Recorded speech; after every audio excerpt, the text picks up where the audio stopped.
Hi, this is Lily Cotilla. Welcome to Edging Life. We often don't realize that we can get stuck on an internal cognitive platform, whatever that may be. It's dependent upon erroneous neurological connections that are made from erroneous thinking patterns and or perceptions of our reality. And we often don't realize when we're stuck in these patterns because we see our lives and our relationships through this lens that we've created.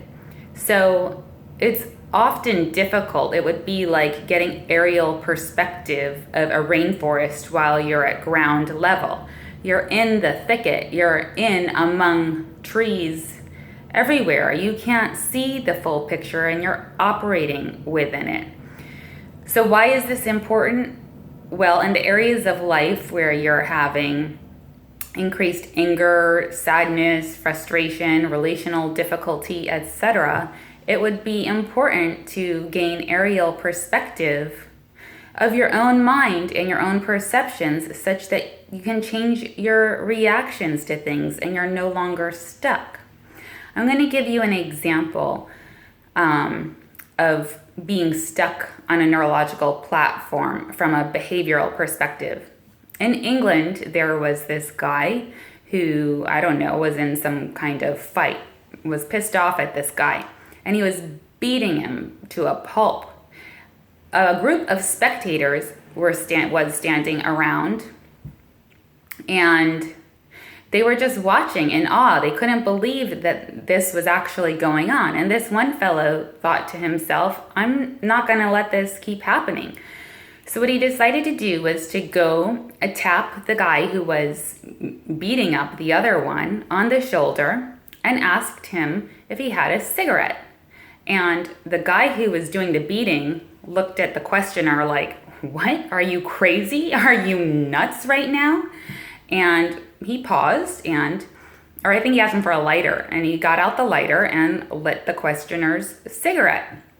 And then he turned around, kind of in shock at the absurdity that he would be interrupted, and attempted to go back to the beating of this guy who he had just been, ripping to shreds. And he could not get back into the motion of what he was doing. So had he not been jolted out of that neurological, and in that case, somatic, the two are always connected, right? Operating system, he would have kept going and going. And sometimes we just don't realize when we get stuck in a place, we need something external to shift where we're at. So keep this in mind when you're either feeling down or anxious or having relational difficulty, is that sometimes we can't always think our ways out of problems or scenarios because we're in that tree level view. And it's not like we can just, most of us can't pop out of ourselves and gain aerial perspective all of a sudden. So what we have to do at times is change the behavior, and then the thought will follow.